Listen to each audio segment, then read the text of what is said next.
Yurt rivoji va ravnaqi uchun fidoyi mehnat qilgan insonlar yodi aslo o'chmaydi. Oradan yillar o'tsa-da, bu nom chuqur hurmat bilan tilga olinadi. Shakarjon Xo'janiyazova ana shunday insonlardan biri edi. Uning uzoq yillik sadoqatli mehnati prezident tomonidan ham bir necha bor e'tirof etilgan.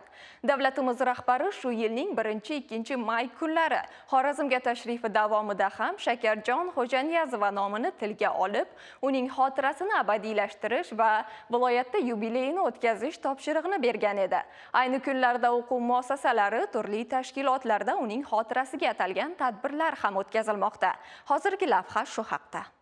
Opa, bu shu nomdagi asar emas, balki shaxsga nisbatan hurmat, qolaversa nisbat ham. Shakarjon Xo'janiyazova yillar davomida qozongan nom aslida tinimsiz mehnati, izlanishi va fidoyiligining qisqa atalishi edi. Uzoq yillarni tashkil etgan bu mehnatning mukofoti aslida xalqning mehrini qozonishga teng. 17 yil mehnat faoliyatim davomida Shakarjon Yusufovna bilan birga ishlashganimdan faxrlanaman. Chunki Shakarjon Yusufovna Xo'janiyazova bu ayol sifatida, davlat arbobi sifatida ayollarni o'ziga ergashtirish, o'zini takliflarini, tashabbuslarini ularga yetkazishda o'zini juda mahorat bilan ish olib borar edi.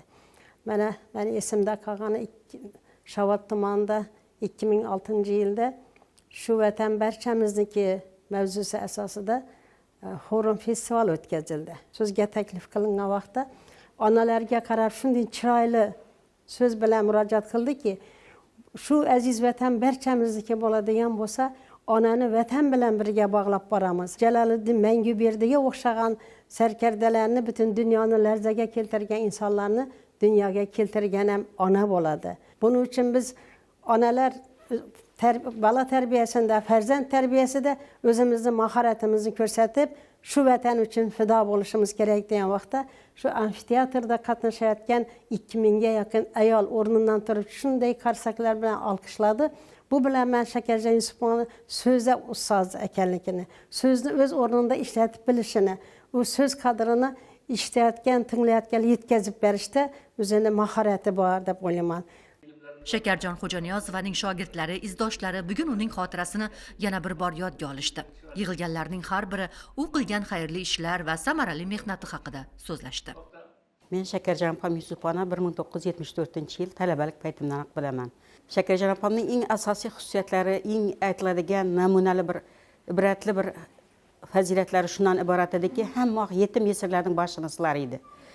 Gullarimizga tug'ruqxonaga borgan paytda, marislarga, boshqa narsaga borgan paytda, qana mahallalar kimda yetim yesir nachar oilalar bor, ketdik deb shularning boshini silab, hamma shularning ko'nglini ko'tarishga harakat etar edi. U faqat nafaqat davlat arbobi, nafaqat tashkilotchi, qo'ligul chevar ham edilar. Davlatimiz rahbari Xorazmga tashrifi chog'ida Shakarjon Xo'janiyazova nomini abadiylashtirish maqsadida Bog'ot tumanidagi ko'chalardan biriga hamda o'zi asos solgan gimnastika maktabiga uning nomini berishni taklif etgan edi. Shuningdek, Xorazm viloyatida 70 yillik yubileyni keng nishonlashni ham. Shakarjon opa el-yurt tashvishi, o'z kasbiga sadoqati bilan yashadilar. Halol va fidokorona mehnatdan bir daqiqa ham to'xtamadilar degan edi prezident. Ayollarni tushunish, ularning muammosiga birgalikda yechim topish, ijtimoiy hayotini yaxshilashga yordam bergan rahbar ayolning hayot yo'li bugun ham ko'pchilikka ibrat va namuna bo'la oladi. Uning Bog'ot tumani hokimi, keyinchalik viloyat hokimligidagi mas'ul lavozimlarda ishlagan davrlarda amalga oshirgan yaxshi ishlarni bugun ham ko'pchilik eslaydi. Ustozimiz Shakarjon opa olamdan o'tgandan keyin haqiqiy hamisha barhayot degan so'zini men o'z tanimda angladim. Opani shunday bir xususiyati bor ediki, ayniqsa u kam ta'minlangan oilalarni, ayollarning ish bilan bandligini ta'minlashda ayniqsa o'zini shunday bir mehri bilan yontashar edi. Men shu bir misol aytmoqchiman. Mana shu paytda 5 nafar farzandi bilan voyaga yetmagan Xonqa tumanidan Hayitova Olmajon degan ayolni xo'jayini o'tib qolgan 5 nafar qiz farzandi bor. Kichkina qizi 3 yoshida edi. Shu paytda opaga murojaat qildilar. Men bolalar jamg'armasining raisiman, bizga murojaat qildi. Shu paytda endi hamma bir kompleks, bir oila bo'lib ishlaydi. Keyin opaga aytsam, opa Abdol shu ayolni chaqirib, o'rganib, keyin shunga shunday yordam berdiki, ishga olib keldi.